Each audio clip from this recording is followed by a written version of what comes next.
You are listening to Creating Active Lives with me, Sarah Blytho, and my regular weekly guests, and we are all here to share the research, the science, and the strategies, as well as some of the fun, to help you to create a more active life.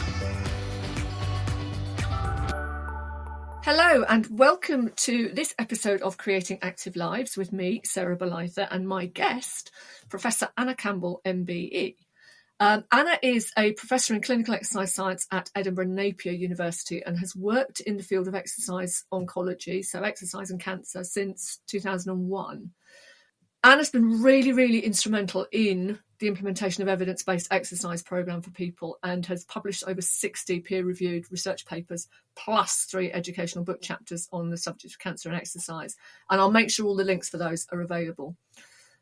She's also key advisor to Macmillan Cancer Care and helped to develop the Move More programmes. Anna's also the director of Can Rehab, which she set up in 2007 in response to the lack of training for health and fitness professionals in how to provide safe, effective and individual exercise programmes for people affected by cancer. And she's also chair of the charity Can Rehab Trust, and we'll find out a little bit more of that as we go through. But more recently, Anna is actually part of the World Health Organization Cancer Rehabilitation Working Group. So we've got an expert on our hands here, haven't we, Anna? So say hi. Tell us a little bit more about you. Hello, everybody. Delighted to be here. And yes, I have for the last 20 odd years been passionate about cancer and exercise. And a lot of people assume that my background is physiotherapy, but it's not actually. I am a basic scientist. I did my first degree in immunology and my PhD in biochemistry and worked in the biotech industry. So I was a real lab-based scientist prior to coming to this area. And interestingly, one of my jobs was working in the company PPL that linked with the making of Dolly the sheep. So I got to know Dolly, the first cloned animal, quite well. But that was my previous life. And basically, it was when I finished working in the biotech and did a master's in sport and exercise that I got into the area of cancer and exercise, basically because a friend of mine who was a cancer nurse said to me, Anna, I tell all my patients when they're in the middle of chemotherapy, they should do nothing, just stay in bed and rest. And I said, oh, and she said, could you check that that's the correct thing to do based on the literature? And when I looked in the literature, and remember, this is 23 years ago, there was absolutely nothing about exercise and cancer survivorship. So yes, it's been an interesting journey, and I've loved every minute of putting research into practice, which is one of the main things I am passionate about. So why is activity and exercise such an important part of the treatment pathway? Because I know, like you say, a lot of people in the past, it was all about rest. And for a lot of people, there's still that kind of advice, rest. And yet we've got so much evidence, so much research saying that activity and exercise is important. Why is it such an important part of the treatment pathway, not the recovery, but treatment?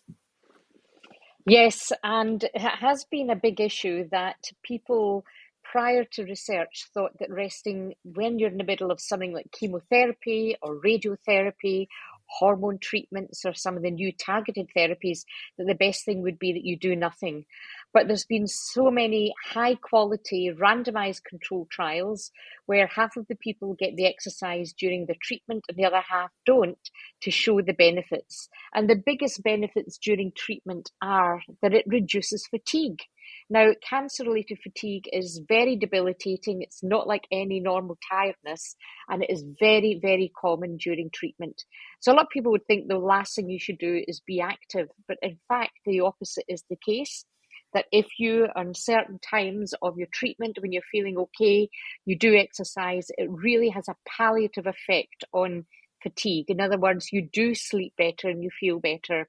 So that's the biggest one where the evidence is strong.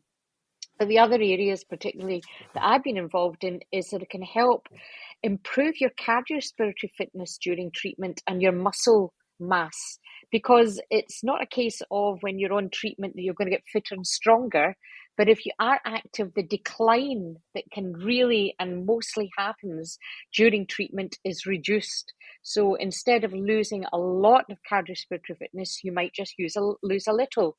Instead of losing a lot of muscle mass, you may just lose a little. So they are main things where being active is important. And then the other areas which are equally important are the well-being, your mood, quality of life, anxiety and depression. And they also have been shown to be significantly improved if you're active compared to trials where people have not been active. So as you can see, physical and psychological benefits. And new emerging evidence is now looking at what's the effect of exercise on your ability to take the appropriate dose of chemotherapy. And studies have shown that those randomized to the exercise program during chemo really managed to take the complete dose and the complete number of cycles compared to those who were randomized to no exercise. So it does have a big effect on you getting that dose, which has been recommended to give you the best results long term. So it's a really emerging and exciting area about exercising during treatment. It really is, isn't it? And as I say, most of us who are in the fitness field know about the physiological and the mental health benefits of activity.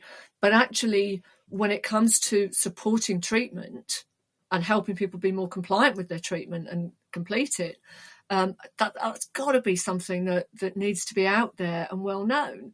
And there's a growing field now, or growing interest in prehab. So for a lot of people, it's not just exercising during treatment and as part of their recovery pathway, rehabilitation, but there's a lot now going on, isn't there, for prehabilitation. So before they have treatment, even, people are being recommended to exercise or be active in order to support treatment. Yeah, this has been something that I'm delighted to see, because in the health and fitness industry, if you weren't within the NHS, we always felt it was quite difficult to get into working with patients with cancer. But it was actually probably about 6 or 7 years ago that anaesthetists began to say, look, we're doing these really tough operations under an anaesthetic for a long time, when we're taking out cancers from the esophagus, from the pancreas, from the colon, from the rectum, from the lung. And these patients, if they're not fit, cardiovascular fit, we are having major long-term effects. They're staying in hospital, they're having complications like pneumonia. Is there any way we could get them fit for surgery? And really, when you think these surgeries are like running a marathon, you'd never run a marathon without doing the training. So this is where the new area of prehab has come, where we have said, we need to get patients fit for surgery. And that's the main area of research. And it is now being put into practice throughout the whole of the United Kingdom. There's lots of funding opportunities for people to work with patients prior to surgery, or even those who are maybe going through chemo before their surgery, and with the appropriate qualifications and confidence to work with people in this group, the cancer group, then there are lots of opportunities for health and fitness instructors to get into the NHS setting and work with these patients. So there's two clear messages coming through here. One is fitness and health professionals, get yourselves qualified, and I'll put details of upcoming courses in to the information about the podcast. But yeah, get yourself out there and qualified, because we know that the estimates are 1 in 2 people will have some sort of diagnosis of cancer, which means that there's going to be an awful lot of people out there who need support with their activity and exercise. But the other clear message is, let's get the medical professionals, the health professionals, to understand the benefit and the importance of activity for people living with and beyond cancer, isn't it? So there's kind of 2 key areas we need to target. And I know I work on the course with Anna, those of you that don't know, but I know from the research we've looked at is one of the key barriers for people is a lack of information and lack of knowledge about how activity can help them and what they can do, isn't it? Yeah, I mean, you're right about 1 in 2. When I started 20 years ago, it was 1 in 3, and it was 1 in 10 women would get breast cancer. Now it's 1 in 8. So it is becoming a big issue, and there's lots of reasons to do with risk factors, etc., where cancers increase, but also because we're living older. So a Mm. lot of us will get cancer. And, we know that being active is important, but how do we get that into a pathway? And there is a lot of oncologists and surgeons and clinical nurse specialists and physiotherapists and radiologists, they all say we kind of know that exercise is good, but we don't know A, the clear guidelines, and B, who we should refer them to. And we need to make sure that if we're referring them, they're going to somebody who's going to be able to design a very safe and effective program, and also be able to refer back to us if there's any red flags that we need to deal with.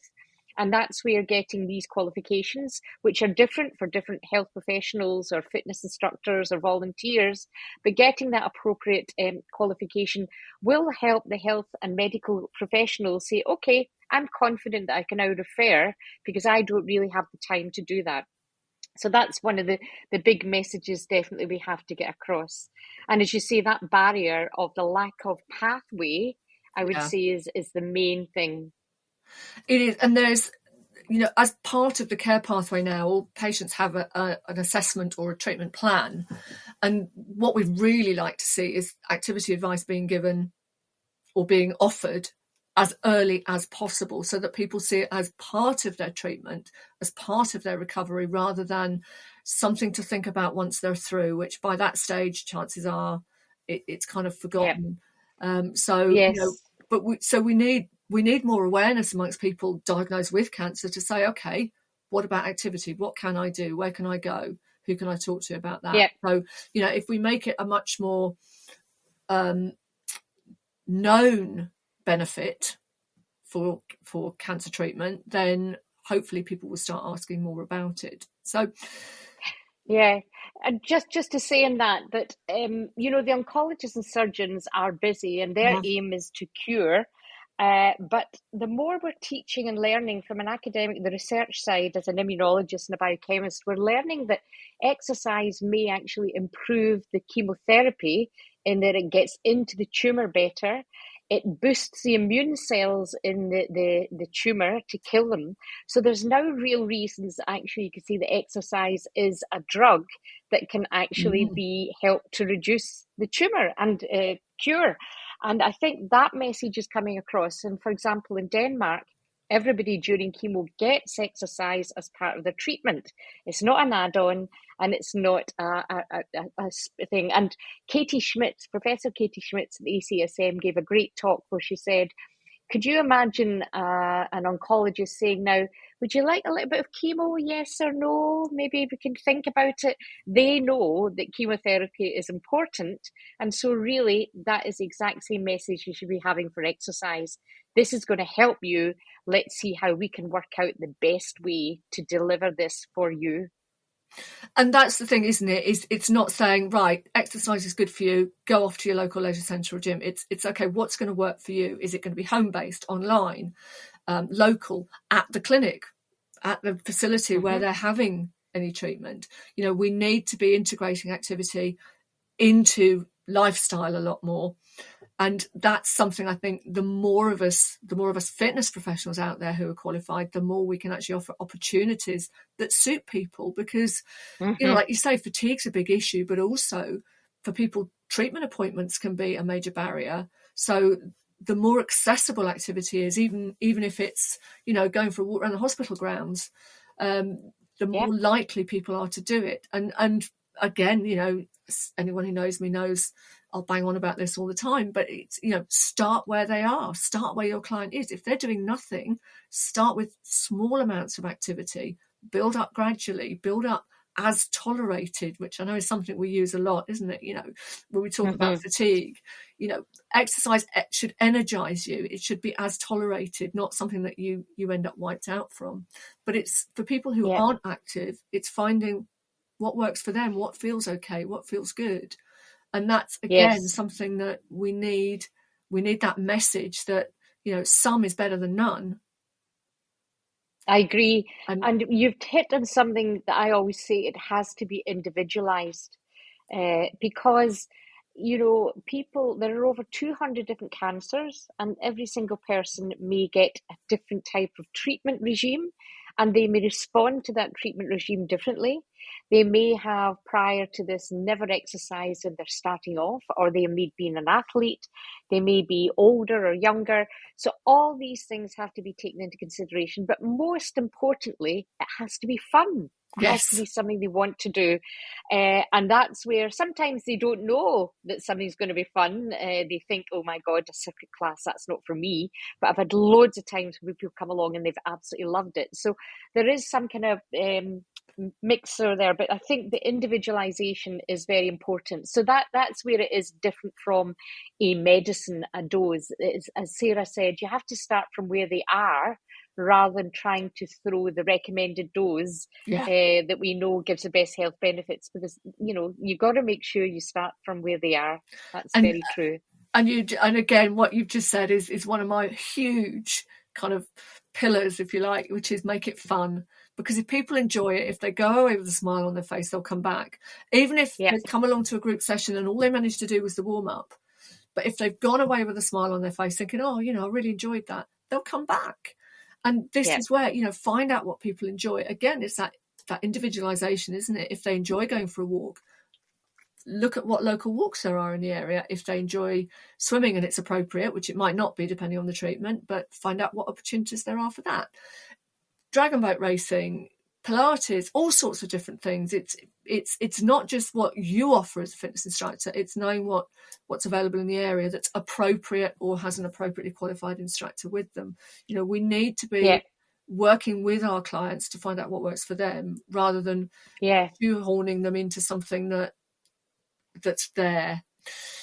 Yeah. We know now. An interesting Go on. just to say, an interesting example of that was in Northern Ireland, where the whole Move More programme, which is a behaviour change programme, did exactly that. Rather than saying you all must come to this, this, or this, they said whatever you want, we'll support you. And when you look at the pie chart, about 50% of them went into cancer-specific exercise programmes, maybe individual or in group. And the other 50% did lots of other stuff, bowling, walking, playing with their grandchildren, golfing, aerobics, non-cancer specific. So that was a brilliant example, is when you give people the opportunity to choose, half of them do want to be in group exercise with other cancer patients, but the other half didn't. So we have to make sure we respond to everybody. And at the end of the day, activity is activity. Yes, exactly. It's the activity that you keep doing that is beneficial, isn't it? Yes. So talking about activity, let's flip it slightly into inactivity. We know that inactivity is a potential risk factor for developing cancer. That doesn't mean those of you out there thinking, oh my goodness, I better go and do something. But it means just have a think about what actual activity you do in your everyday life. You might be doing more than you realise, but we do know that it is not only a risk factor for primary cancer, but also becoming more active reduces your risk of recurrence. So how can we encourage people to become more active to ward off to lower their risk of developing cancer in the first place? Yeah, and it's interesting that the primary prevention, i.e. trying to help prevent somebody getting cancer and using the healthcare messages, are quite difficult to get across.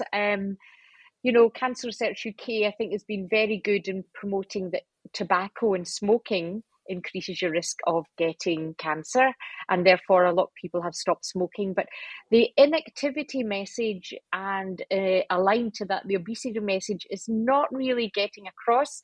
Not sure why. But maybe, I think a lot of people probably are aware, but just don't know how to handle or to do it. Because obviously smoking is black and white. You either smoke or you don't. But exercise and diet is a more complex situation to change. Whereas with the cancer survivorship, there does seem to be that teachable moment where for a lot of people diagnosed with cancer, or even when they go for the screening, when they're told you may have cancer, that seems to be a moment to say, what can I do now to change my lifestyle to make it less likely that cancer come back. We can never say it won't come back, but to reduce the risk. And that's where many people I've come across who've never exercised or done much activity at all in their life say, this is me, I want to start. So we have that ideal moment, but just to hand them a leaflet and say, here you go, off you go, is not going to work. You need to hold their hands through that initial stage, particularly those who are sedentary and pretty inactive. They want to make that change, but we need to help them. So how do we help them? Well, that's a whole other area that Sarah's the expert in, is to do with opportunities, motivation, competencies, etc., and trying to tease out as much as you can. But that's not my area of expertise. Sarah's the one that knows more about that. This is it. And, behaviour change is one of my things. And I think it's something that we often get wrong because we follow the sort of guidance rather than getting to know the client. Get to know your client, start where they are, find out where they are, but also know what's available in their area, because there's almost certainly masses of opportunities to be active that they won't know about. And there's bound to be something that appeals. And that's one of the key things is, start with something you enjoy, start with something you think you can do. We want people to feel that they can, not that, if I get fitter, I'll be able to do that, but they can. So, there's things like park run. For people who are already running, a park run might be a way to sort of increase that sort of activity. But you've also got park walks. You've got walking for health, which are half-hour short walks designed to boost health. So there are almost certainly masses of different opportunities to be active around you. But it's, again, as an instructor, it's getting to know your client, find out the sort of things they enjoy, find out the things that scare them, because a lot of people are really nervous about exercise because they think they're too old, or they're going to get injured, or they'll be laughed at, or they'll be left behind. So again, it might just be starting with recommending them towards a health walk. It might be that you have much shorter sessions. And again, this is something within the fitness field, everything tends to be around an hour long. Maybe you want 20 minutes of activity or 30 minutes. That might be more appealing. Seated exercise might be where people want to start because there's less risk of injuring themselves. So it's, as an instructor, either being qualified in a lot of these areas, which doesn't take much, or knowing what's around so that you can offer that. And I know the National Exercise Referral Scheme in Wales, in Gwynedd, they offer gardening. They've got allotments where people can go and do gardening as part of the referral scheme. So again, it may well be that there's a lot more going on, but it's very much working with the client. It's finding out what they'd like to achieve. And I'm deliberately not using the word goal here because I think, again, goals, a lot of people Can I ask you about that? I was going to ask you, because at the ACSM conference that we were both at, the idea of the SMART goals, which we've all lived by, seems to be put into question a little bit. And you've always said you wanted goals to be a little softer. So I thought it was really fascinating. Can you tell us what you got for the latest as far as SMART goals is concerned? The latest emphasis really done, and from years of working with clients as well, this is very much how I work, is I talk about aims, I talk about outcomes initially. What do you want to achieve rather than what's your goal? For a lot of people, particularly people going through cancer treatment, they've got appointments, they've got quite a rigid, potentially a schedule of what they've got to do. So adding goals in just adds another pressure for them. So for me, it's talking about what they want to achieve overall, whether it's a year's time or 18 months time, 2 years time. What would you like to be able to do that either you've had to stop doing, or that you're thinking, gosh, I've always wanted to do that, I'm going to do it. Might be climbing a mountain, it might be doing a marathon, it could be anything. And is that goal SMART? Do you keep that goal SMART, the long-term one? Well, you see, this again, I've got a much more smart casual approach, but it's almost it's not talking to the client, let's make this goal SMART, but it's thinking, okay, S, specific. What are the specific skills that they need to be able to gain or work on in order to do that? So let's completely change maybe SMART and say, right, let's make the S for skills. What skills do they need to be able to do this? How are they going to measure it? Is it just literally they'll come back and say, I did a marathon, woohoo, or I climbed a mountain, or I went on holiday with my family and I didn't have to have an afternoon nap? It's maybe the measurable should be monitorable. But it's also, it's something that fits into their lifestyle, that will improve their lifestyle, that will enhance their lifestyle. And again, that's something quite often. Just as an example, I had a client who'd had quite a significant breast cancer surgery and had quite a lot of scarring, and her range of movement in her shoulder was quite poor. And she said, you know what? She said, what I really want to be able to do. She said, I really like my good chocolate, but I have to hide it in the top cupboard so my kids can't get it. So because I can't reach the top cupboard, I can't buy my good chocolate. She said, I just want to be able to put chocolate on the top shelf of the top cupboard. That's what I want to be able to do. And it's things like that. Now, I know that in order to do that, I need to work on this, I need to work on that, I need to improve this, I need to improve that. She doesn't need to know all that. She just needs to come in and say, I've done it, I can reach the top shelf again. Yeah. I'm so happy. So this is where, for me, maybe rein in on the goal setting and talk about little actions. So what's the aim? So what can we do today? What can we do today that will work towards that? Or I could go for a 5-minute walk. I could sit down and stand up 10 times, and that'll help improve the strength in my legs, which will then help me be able to go walking up a hill. So it's making much more sort of little habits, little small steps out of things, rather than having these fixed SMART goals that, let's be honest, I bet the majority of people out there have probably set these goals, New Year's resolutions, whatever, and missed them. Yeah. And then all that does is make you think, I'll never do it. So for me, it's all about what would they like to be able to do, and what can we do? What can we add into their lifestyle that will help them do that? So, again, that's interestingly, like you say, at the ACSN, there was a lot more about little daily steps that people can take, little ways that people can just start to gradually improve their health and their activity levels, rather than setting these goals. It's much more about how they're going to achieve things rather than what they're going to achieve. If that's gone back onto me, isn't it? We're supposed to be talking about all of this. But this is the thing. Again, it's something that is so important, isn't it? Is looking at the client holistically and thinking, right, okay, what's going to work for you? Talk to me. Yeah, and one of the big things. And it is, you've got to remember that the cancer journey is from diagnosis to survivorship, rehab survivorship, or palliative.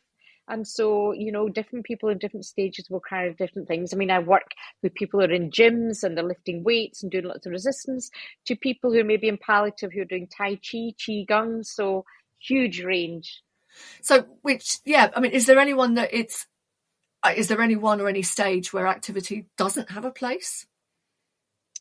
I can't think of any. I mean, obviously, the CanRehab course is to help you to be aware of certain contraindications, which may be that you have to not do a specific type of exercise or at a specific time, or get some kind of approval. But in general, anybody at any stage of the cancer treatment should, at the very least, avoid being completely sedentary. And that's one of the important things, isn't it? Is avoiding sedentary behaviour, because there was, in actual fact, the ACSM conference, there was quite a lot on that. And it isn't just about becoming more active, it's also minimising the time you sit down doing nothing. Or standing still even and doing nothing. So again, that's something that might be somewhere that people start, is right, okay, I tend to sit for 3 hours in the evening. I'm going to break that up with just going for a walk around the block, or getting up and doing a few little squats while the kettle boils. So that might be where people start, mightn't it? Instead of jumping straight into exercise, it's just gradually minimizing the sedentary time. As I say, there was quite a few sessions on that and how important it is. So people who are newly diagnosed, what advice would you give, or what advice would you like to see being given to people about activity levels? I mean, being newly diagnosed is a very scary and daunting time. And so you don't want to overwhelm them with information. if they are diagnosed and there is an opportunity to think about when their surgery is going to be and if they can actually do some activity to just improve their heart and lungs for that. That's the main key there. And then again, during treatment, it is just to help reduce the deconditioning and help your well-being. And then obviously afterwards. So at diagnosis, I would ask your oncologist, your surgeon, who can I go to that will give me advice about trying to keep as active as possible during this cancer journey? That would be the very first question, because you want somebody who understands all the treatments and side effects you are or have gone through and can design that program especially for you. But don't be afraid to ask for who is the best person to give me that advice. I think the more patients that do that, the more likely the oncologists and surgeons are going to say, oh, I really need to make sure I've got this pathway set out quite clearly that I can refer them to the appropriate person. And that's it, isn't it? We know that, it's taken a while, but the cardiac rehab pathway is very, very strong. Yeah. We want one that's a cancer rehab pathway, but it's right from the word go, activity is mentioned, even if it's only briefly, even if it's only just literally raising awareness for a few seconds. It's just making people think, oh, they keep mentioning activity. Maybe this is something I need to look into. I mean, as an absolute minimum, most hospitals, treatment centres have Macmillan stands, don't they, and information. So Macmillan do quite a lot about physical activity, and there's a lovely DVD as well with that to sort of start people off. But it's online. Like you say, the more people ask, what can I be doing? Where can I find information about activity? The more we do, but we need to raise that awareness, don't we? Right from the word go, that activity has such an important part in not just the cancer, because we know that a significant number of people who are diagnosed with cancer have other health conditions as well, other long-term conditions. So it's going to improve those. It's not like, oh, if I'm active, it'll only work on my cancer. It won't affect my hypertension or my osteoarthritis. We know it will benefit everything. So actually, it's a win-win-win type situation, isn't it? Exactly. Yeah, I know. A couple of things is that, I've just finished the new book it will be out, the new handbook about exercise for Macmillan. And as Sarah said, there's an online Move More if you want to do it at home. But also the evidence shows that if the surgeon or the oncologist says, you should exercise, people tend to do it. They respect. So the more we can get them to say, this is part of your care, it'll be good for you, more people will do it. Because if I said it, they'll probably say, yeah, but you're not my doctor, so why should I follow you? But if we can get more of the surgeons and doctors, oncologists, nurses to say this is important, then people tend to take it up. That's the thing, isn't it? It's when it comes from the medical professional, people go, oh, right, this is something I need to do. And it's, at the end of the day, it's going to benefit you in so many ways. Absolutely. Yeah. Even if it is just getting you out of the house, even if it is just feeling like you're doing something normal, that can be a huge boost to the way you're feeling. And it's, again, there's no reason why people can't exercise if they're through their treatment. It's being with an instructor who understands that you might need completely different programs for the different phases of treatment, and that some days you just want to lie down and do some stress management or some relaxation or something. Which is exactly. But it is, and there's so much out there, isn't there? There's so much information and so much support now. It's just knowing where to find it, and the more we can get into the clinical settings, the better. So in an ideal world, then, what would you like to see? Ideal world, I would like to see that every person, when they're diagnosed, is allocated probably to somebody like a clinical exercise physiologist or a physiotherapist who do a very clear screening and assessment, and then align them to the appropriate person that will help them, which could be a CanRab instructor, a general personal trainer, a volunteer, a physiotherapist, and that will move through their journey that they may say, right, you don't need me anymore, off you go to the community-based programme. And then in that community setting, that it will be individualised, that really what is best for them is signposted. And we are getting there. I think, from 20 years ago, I see huge changes, and it's really much more accepted. So we are getting there. It's just that case of making sure it's not just the breast cancer patients, that all cancers of all types are getting the same appropriate exercise prescription that's right for them. Absolutely. And it's, even patients in isolation because they're having bone marrow transplants or something, there is still potential for activity. Absolutely. Yeah. Those of you that are not UK based, but those of you that may be in the States, the ACSM do have training in this, cancer exercise trainer. And in actual fact, it's Anna who's putting that together, and that's going to be released very shortly. So, you're in safe hands if you want to do that. But how can people find you if they want to find out more? Where can people find you? And I will put the links in. So yes.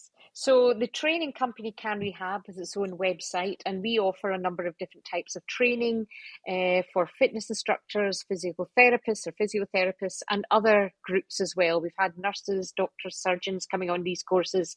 And also we have, as Sarah said, the ACSM are now doing a live, a recording of the Can Rehab, which will be available in America and worldwide. And that they're hoping will be appropriate for nurses, physiotherapists, and clinical exercise physiologists. And just a little add-on is that during lockdown, I set up Can Rehab Trust. And that's a charity where it's almost like a dating site, in that we match the appropriate Can Rehab instructor to the appropriate person with cancer. And we've been able to provide them with 6 months of free exercise online, plus dietary advice, plus some psychological support. And that was part of a big clinical trial. The success of it we're just publishing at the moment, but it really means that it has been really great for a lot of people who maybe want to do home-based exercise, live in rural environments, or just not ready and confident to go out into the real world and into a big gym due to worries of infection. Then these programs have been really, really good and successful, and we're publishing the papers on that. So Can Rehab Trust is just canrehabtrust.org.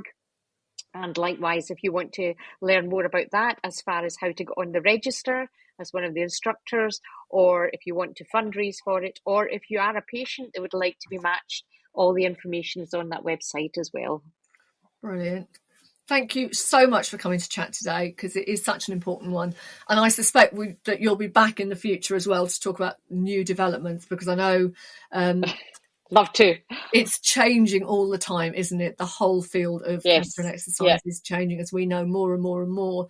And, for anyone out there who's really a little bit nervous, you contact the Can Rehab Trust, or contact me, or contact Anna and say, I'm just nervous. I don't know what to do. And we'll find someone, we'll find a way to make it easier for you, because absolutely, if you're not active, it's hard to know what to do first. And this is where the Can Rehab instructors, all the Can Rehab qualified instructors, are so well placed to just get to know you, find out where you are at the moment, what you'd like to be able to do, and just get you on an activity pathway that suits you, that fits your lifestyle. So final word from you, Anna, about how important this field is? It's very important. 1 in 2 of us are going to get cancer in a lifetime, and movement really does matter after the cancer diagnosis. For lots of short and long-term physical and psychological benefits, a bit of activity will do you good. Brilliant. Thank you. You've been listening to Creating Active Lives with me, Sarah Bolitho, and my guest this week, Professor Anna Campbell, MBE. Thank you so much for listening, and don't forget to subscribe if you want to hear more.